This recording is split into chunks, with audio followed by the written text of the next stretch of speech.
Hi everyone, it says we are live on Facebook. So welcome everyone in this baby group. We are a baby group just yet, but it's growing day by day. So I'm really happy to see everyone here. And this group is dedicated to sustainable future. So we're gonna have English conversations and also Hungarian conversations. And if you don't speak none of the language, no problem, because I will do some, how do you call that?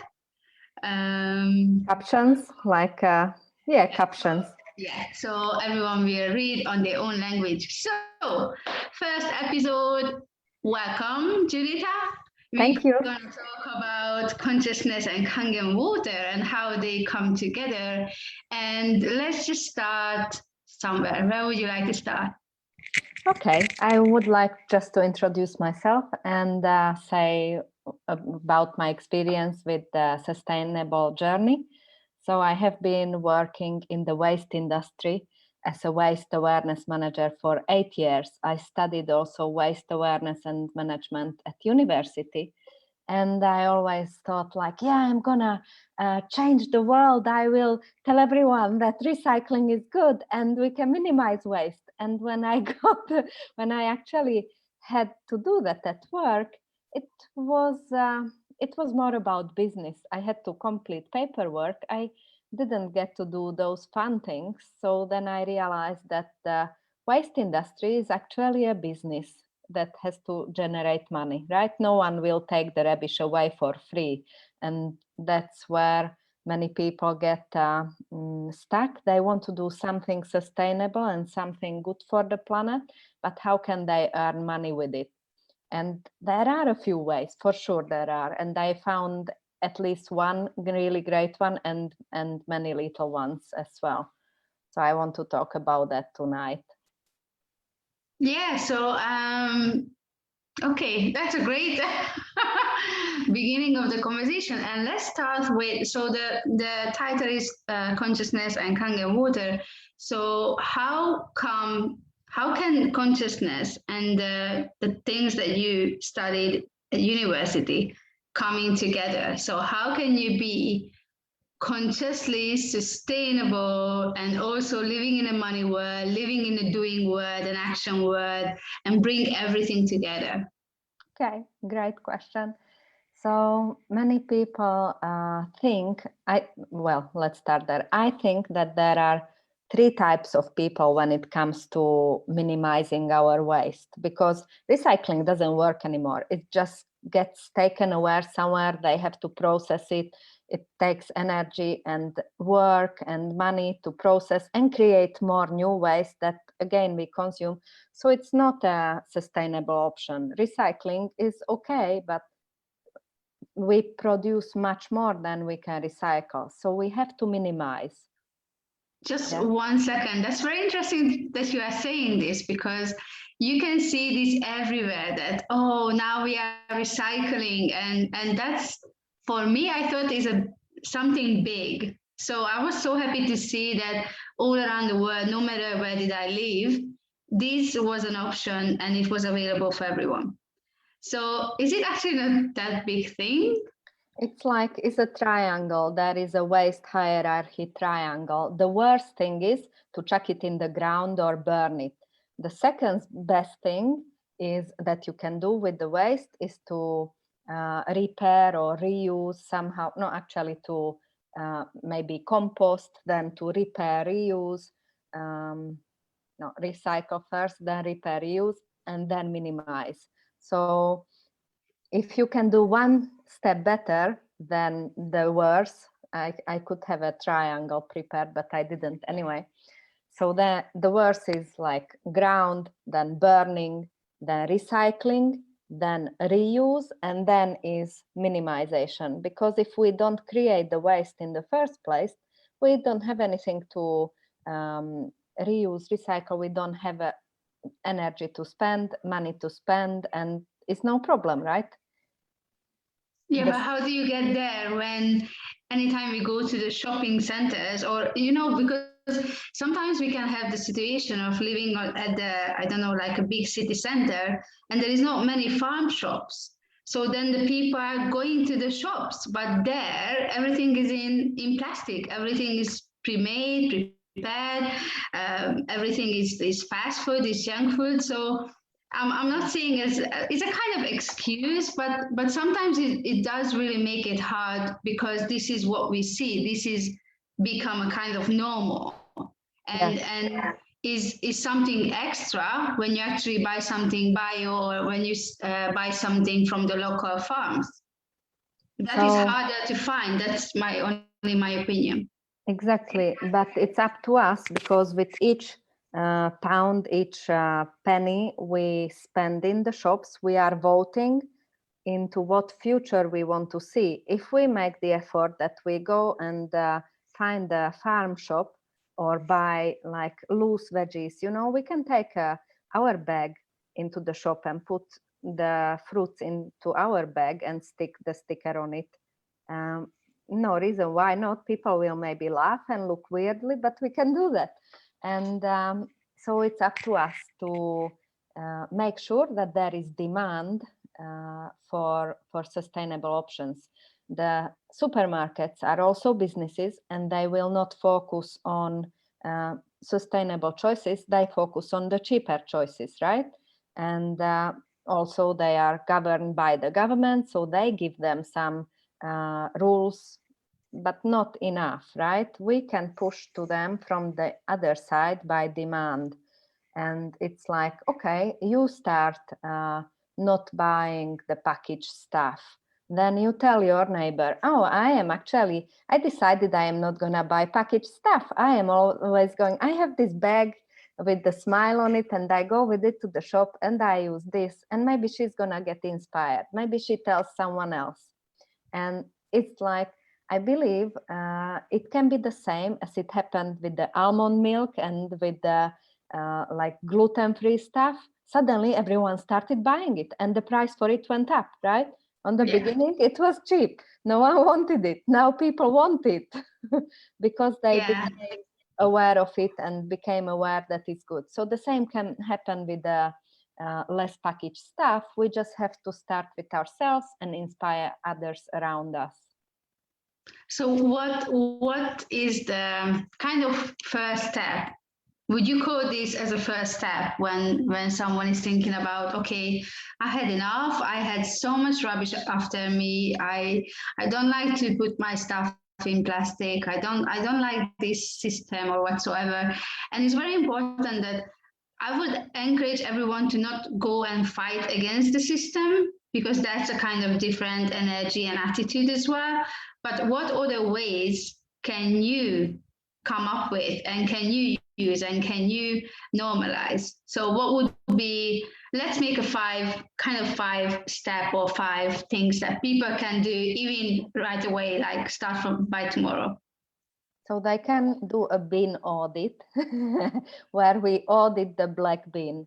So we take on gloves and put the bin content out on a black bin or some plastic sheet, right? And we're gonna separate it just for an exercise. Like, what do you have most? So you have your plastic containers, you have your paper, you have your really unrecyclable, maybe nappies or something, whatever, and look at these different kind of materials and see, okay, could I have recycled this? Maybe the plastic containers, if you washed them, you could have put them in the recycling. That's better than actually the black bin. Okay, then you decide, next time I'm gonna do it better, and I put them in the actually recycling. Or what else is there? Like, is there something that you could have minimized? So when you do an audit like this, take something out that you can minimize or recycle, that makes the biggest impact with the least amount of effort, right? For example, we did this with my partner, and he was buying milk every third day. like 2 bottles of milk. And I was like, no, this, we're not gonna do this. Too many bottles. And the boss said, we're gonna stop to doing this. Too many bottles, plastic bottles, I hate it. What else can we do? So we looked online and we looked for farm shops. And 20 minutes away, there is a farm shop which gives milk in this like automat. And you can go there with the bottle and fill it up. And he likes it. He likes the milk because it's healthier. And he also brings for the neighbors. So it's cool, right? Yeah, that's actually very cool. Yeah. And what else? What else? So we checked the bin. Everyone checked the bin tonight. And now we know, okay, not everything can go to the black bin. Let's do the recyclable part first. And then what's next? Because back to the milk, buying milk all the time, the big supermarkets are also playing with the price, right? So they say, oh, you buy these 3 milks for this price. That is actually the same price as you buying 2 or 1 milk in the farm shop. So many times what I see and what I also checking myself all the time and what I also see on myself, that we go and so often buy even if we know it's not that sustainable because of the price. So what about the price? How we deal with that when someone has a minimum wage of income and really struggle to keep on track and sees the difference, the price differences. So instead of cutting off of what we like, what else is possible? We can invest or buy less and buy more long-term or sustainable or better quality. So for example, instead of buying 2 for 1, which will go off anyway, you can buy good quality. For example, if you have potatoes or onions, 2 big bags, right? You see that they will go off, but you buy them. So instead of that, you could actually get the organic one and just put it in your bag and maybe pay a little bit more, but you know that you will enjoy that and you invested the money into something healthy. So actually, what if we didn't have to buy that much, but when we buy, it's gonna last longer, like better shoes, right? Good quality shoes, good quality stuff that lasts longer instead of the cheap rubbish. Yeah, what I see, I'm in Hungary at the moment, and what I see here that Hungarian people, including myself, because I just catch the habit. That's why I started this video series. I said this has to stop. That we love to overbuy. We love to collect things. And my place is actually very simple. So I'm not the home collecting, but I see myself to buying 2 carrots instead of 1. And so often what annoys me that so much food go into waste. So much food, like not even cooked food, but yeah. So what trick can we use to really not? When you go in the shop and you want to buy it, you can ask, who does this belong to? Like probably belongs to other people, right? Yeah. That's a good, that's actually an access consciousness tools that you can use when you, for example, I was eating, I don't know if there will be any Hungarian who speaks English, so know the food, but I will say it in Hungarian. So it's called Somlói galuska, right? It's a sweet with so much, whatever, chocolate and sugar and everything. And I was eating that for over 3 days. I was like, this is impossible. And you know what? Do you think I asked the question who does it? No, so this is actually a very good question to ask when something similar happens to you, that you are eating too much and even the same product all the time, like over and over again. But I'm going to use this. Thank you for the reminder. Thank you. I was just checking if we have any comments, but no, I think we tried them. We don't. But like people can comment and then we get back to it later because we don't see the comments on Zoom. Yeah, just ask any question or whatever comes up. Yeah, we're happy to answer. And let us know if you have a good way to minimize waste, like what did you do? So for example, other ways that I not only minimize waste, but avoid going to the shops. Because if I go to the shop, I will buy more things than I need. And actually my fridge is full, my cupboard is full. So I don't really need to buy things. I can just go and use what I have, right? I can soak the beans, I can use the rice and all that. So I buy, how do you call it? Na praforgo. No, not corn. I don't know. That's a very Hungarian stuff, no? Is nuts from It's not. sunflower seeds. Actually, sunflower Yeah. seeds. So I buy a bag of sunflower seeds in a shop. I go to a zero waste shop often for shopping, and we have like measured things there, which we buy into our own container. I love it. And so the sunflower seeds are for milk. I buy a bag, and it's for a month for milk for me, because I put a like this into a blender with the water, and I just blend them, and that's into my coffee. I like crunchy coffee. So how does it taste? Tastes nice, like better than the nut milk from the shop, because it's more thick, it has more flavor. Like you can get rid of the nuts if you don't want crunchy coffee, and you can use the nuts in your yogurt or something. That's amazing. Oh, that's very good. Yeah. So we done the bean things. So everyone checking their beans tonight, and then we go into the shop asking who does this belong to, what my body wants to eat, and that cannot be somlói galuska for 3 days. And then what's next? What's next? Okay, I had What something. else people can start even tomorrow. So what I also would like to ask all my people who I'm going to interview, that make it very simple, make it very easy, because you are in this since years, right? You are done all the researching and everything. But if someone is watching us and gonna say, I actually like this idea, so what is the third very simple things that you would say, yeah, do this as well, and you will get there? Yeah, don't drink bottled water, because it's a disaster. It's a crime against our planet. They actually, how can they collect, these companies, from the ground, the water, and put it into bottles and then ship it and sell it? It's a crime. Water belongs to the planet. I don't believe it's an ethical thing to do that.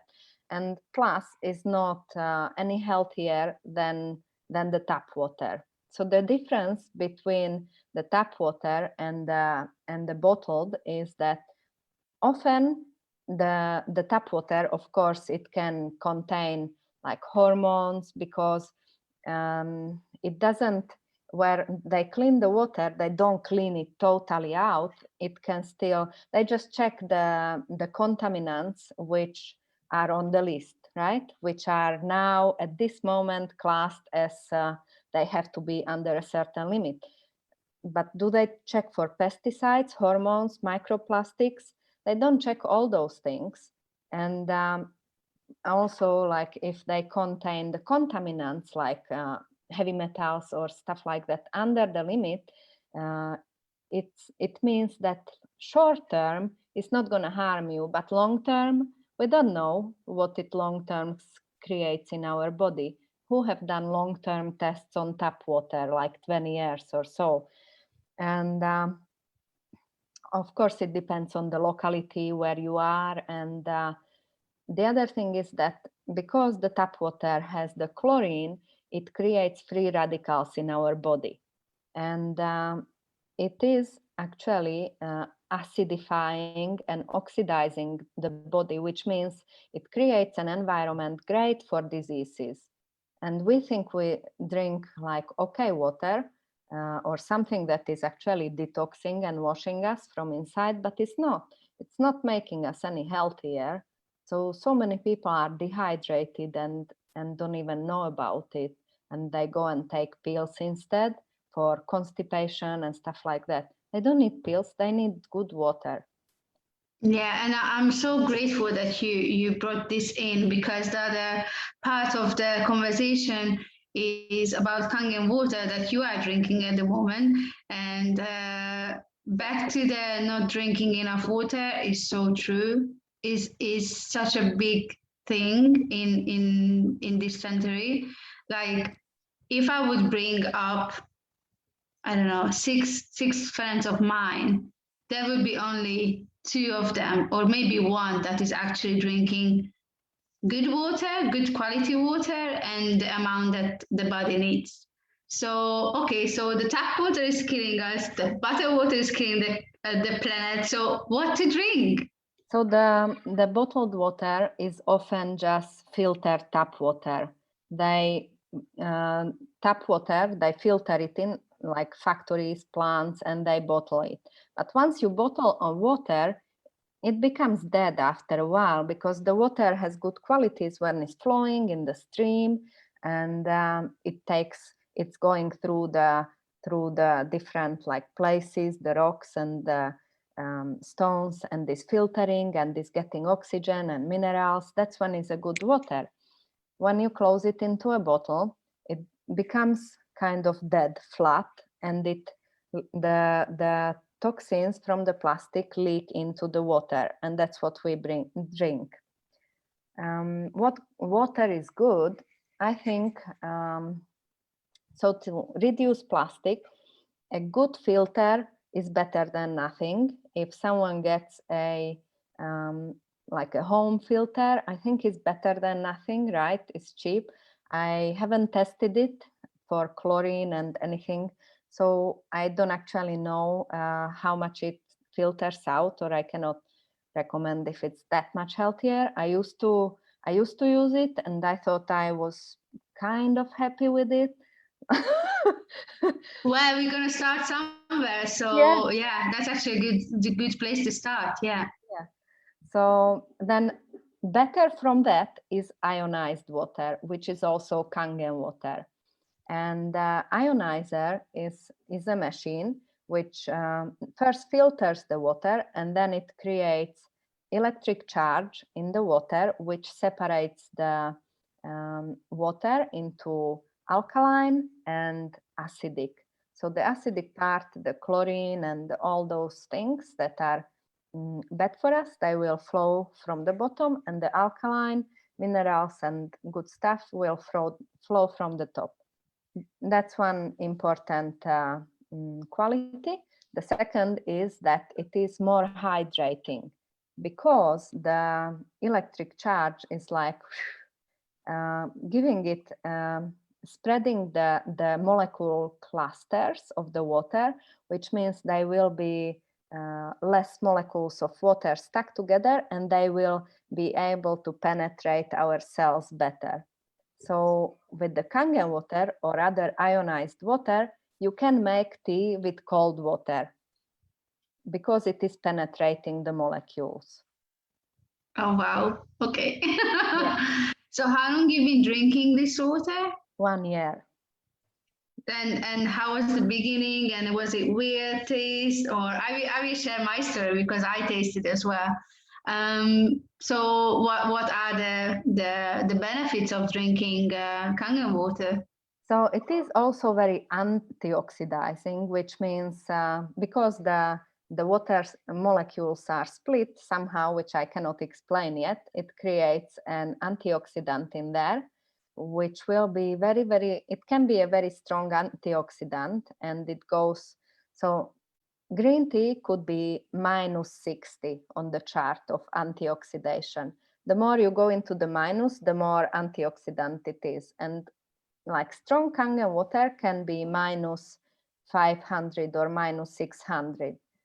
So yes, first time I drank it, and it's recommended to start with like light water, not very strong antioxidant. And I had such a Why? good night's sleep after my first glass of water, because it puts the body into a detox state, like after you, if you had maybe a water fast or something, like lots of detox tea or something. Amazing, yeah. Don't forget what you wanted to say. Just gonna share my story quick. So I went to the Chinese restaurant in the UK when I was living there, and it's not important if it's Chinese or not. It could be Italian. So yeah, but I went there because my friend was the owner, and she was always. I didn't know why, but she was always offering me water. I was like, yeah, I can have a glass of water. You know, like you usually don't go to restaurant. They don't give you anything for free, right? They just charge you for the water and for everything, for the whatever you have there. So I went there, and then she was always offering me the water. And once she was kind of out of like stuff, so she called me saying, "Oh, Christina, could you just jump in and just help me out?" Because I used to work in hospitality. So I said, "Yeah, fine. I'm free on the weekend. I can help you out." And then I saw the machine that is actually it's not that big, and it was right top on the tap water, like top on the tap. And I was asking her, like, what is this? What is this, UFO machine here? Like, what are you doing? Why are you always offering me water? Like, what is actually in this water? And she said to me, kind of the same as you said. She said, it's not about how much water you drink, it's about do you drink alive water? And that is still in my head that do you drink live water? Do you drink lively water? Do you put life into your body, or you keep constant putting dead things? And it's not just about being vegan and all these things. It's about really like what is you are the person, you are the one who putting stuff into your body. And that was just I still remember that time when she said that precious moment when she said that. So yeah, that's my journey. When was it? When was it? Oh wow, it was 4 years ago. Yeah, she had that, and she had that in her restaurant. She had that at home, and yeah, that's it. And I think her brother had the same at home. So they were all drinking lively water, and she was always smiling, and she was always happy, and she was always like, "Oh, Christina, what's going on?" And I came with a big drama package. I was like, "Oh, my life is sucks," and she was just, "You want a glass of water?" Really? Yeah. That's good. Actually, it does make me happy or satisfied, like I am doing something good for my body, when I drink it. It's like when you are having something really healthy. It's nice. Yeah. And actually now I am drinking tap water because I am quite suffering with it because as the snow melted, we are here on a well water. So we take the house takes water from the well with the pump, and with it goes through a filter, and that's how we have water. We don't have town water here. And as the snow melted, lots of brown stuff went into the well because of the like whatever is there, the earth. So it kind of flooded all in the well, and from the tap we are now getting brown water. And I cannot use the machine because I don't want to put the brown water through the machine. And so as we finish this call, we will take the machine and we go to Martin's mom and install the machine there and put ourselves like 20 liters of water and then come back home.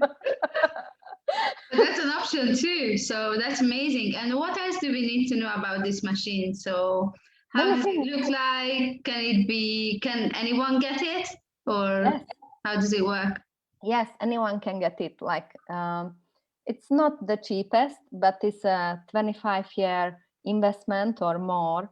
And I think a good question, instead of how much it costs, is a question, how much can it make me?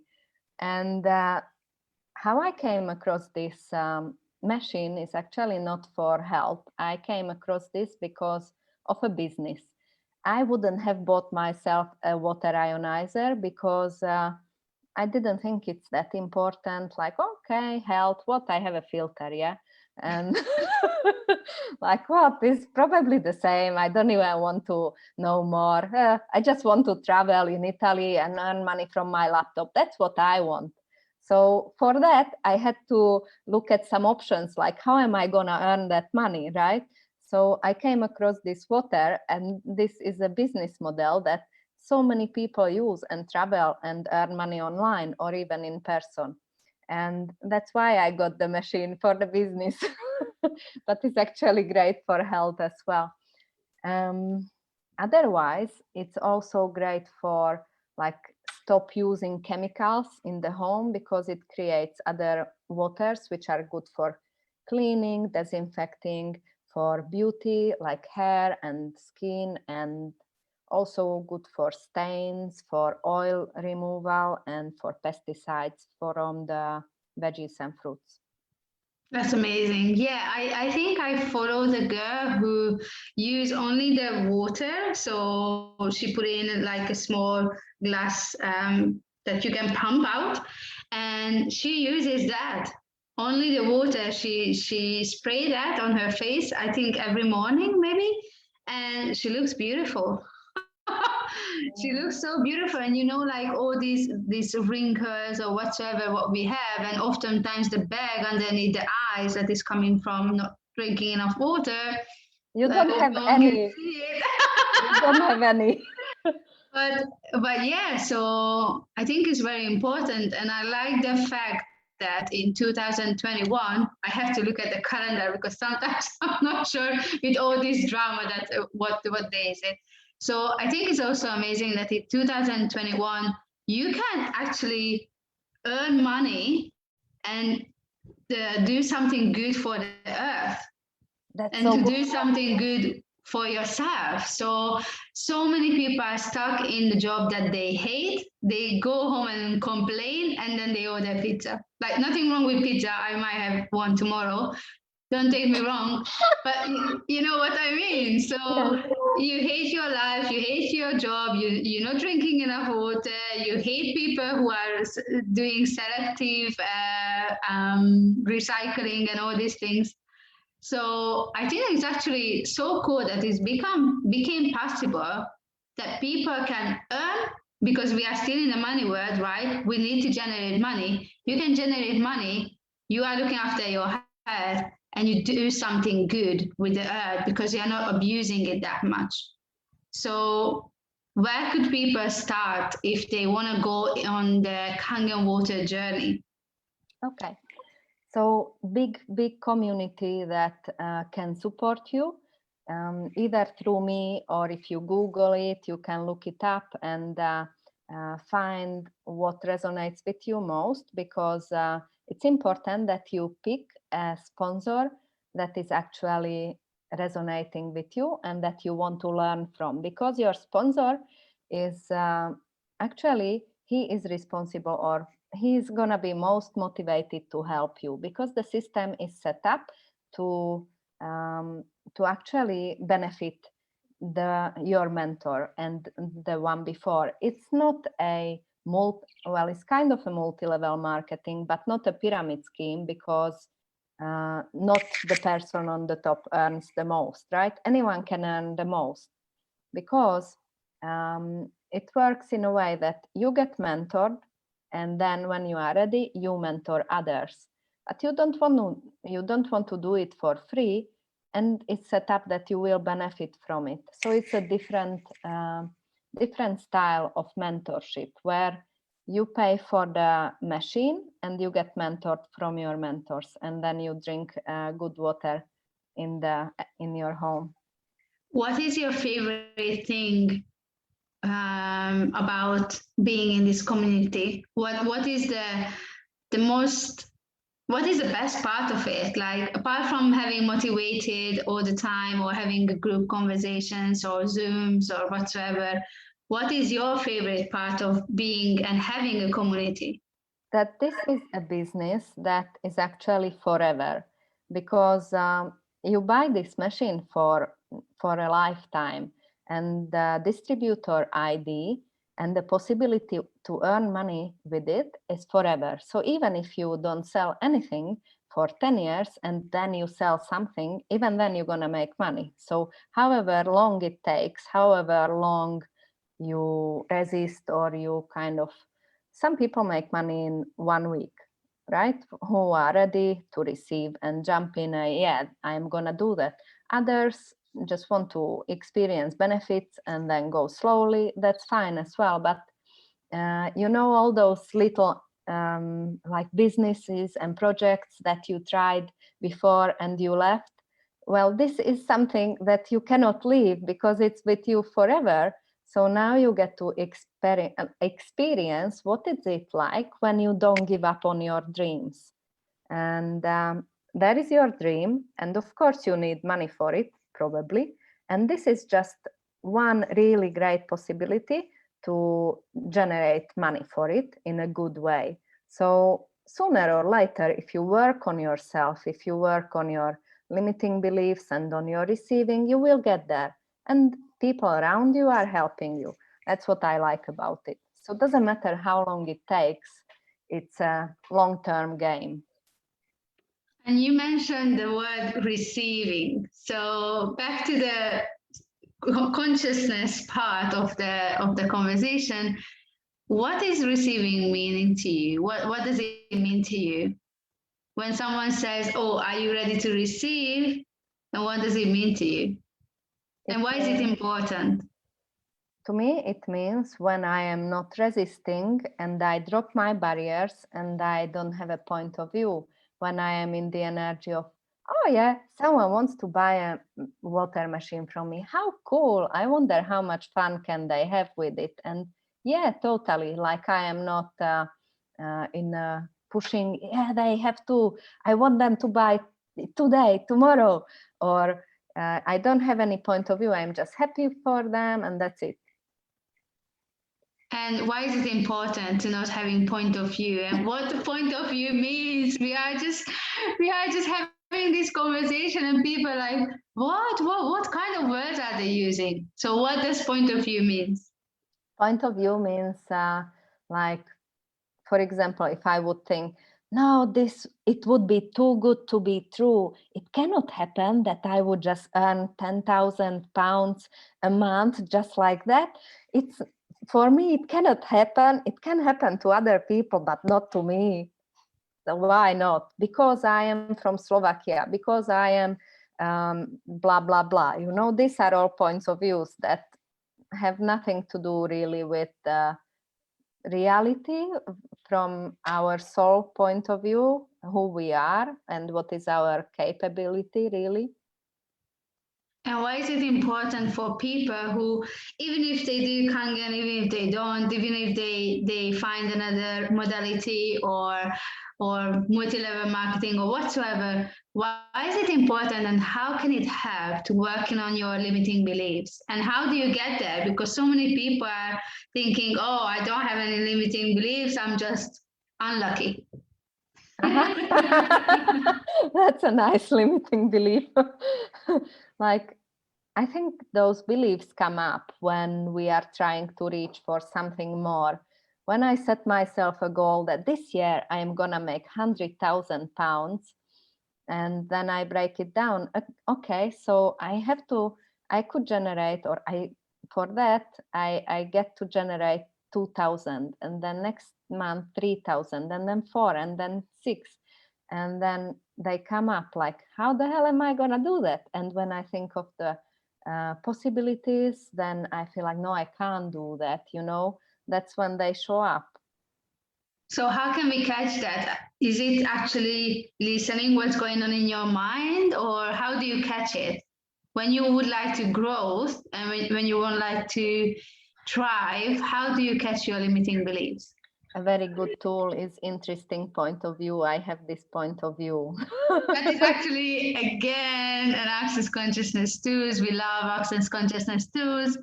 And okay, tell us about this tool. So for example, today I was thinking, a friend told me that he does coaching and he charges people 777 pounds for a day coaching. And I am like thinking, wow, imagining I'm gonna speak to someone and can I tell them that that's my price? I would never be able to do that. And then I looked at this and I was like, interesting point of view, interesting point of view. Why not? And so I get to dig into that. Why not? Why do you think I am not skilled enough, not organized enough, or what? And where these limiting beliefs are coming from?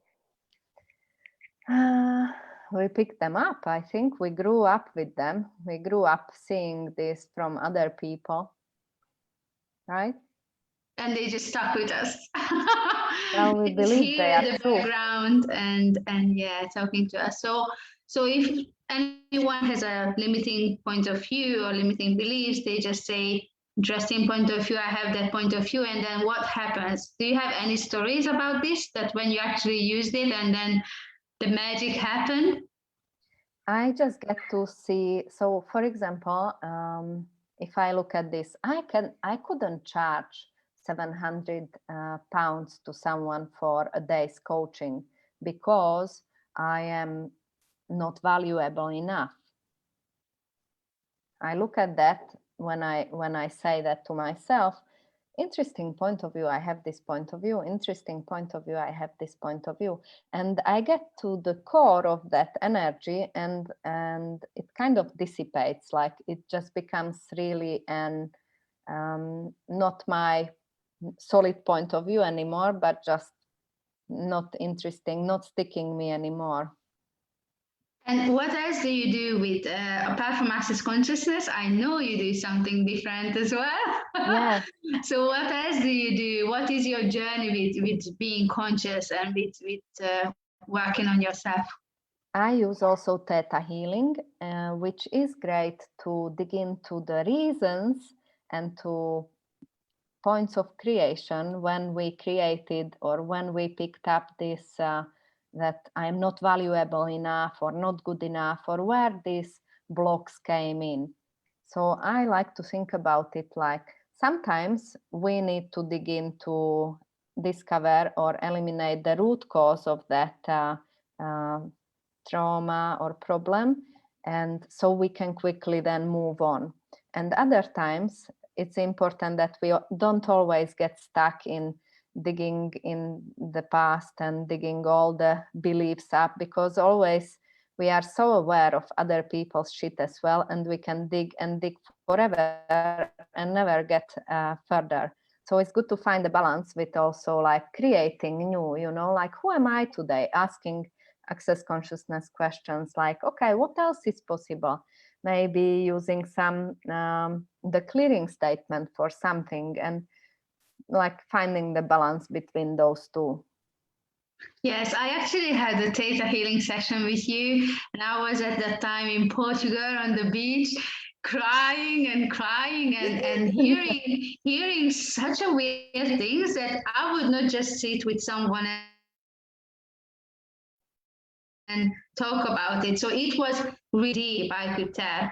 And so I highly recommend to get your theta healing with Juditha and get your water from Juditha. And it's just amazing to work with you. So thank you so much for your time and for this interview. And we will put every information into the comments so people can find you. And you can also tell your website before we finish. Yes, judithakoteles.net. Thank you so much and have a lovely night. Thank you. So good to be. Bye, everyone. Bye.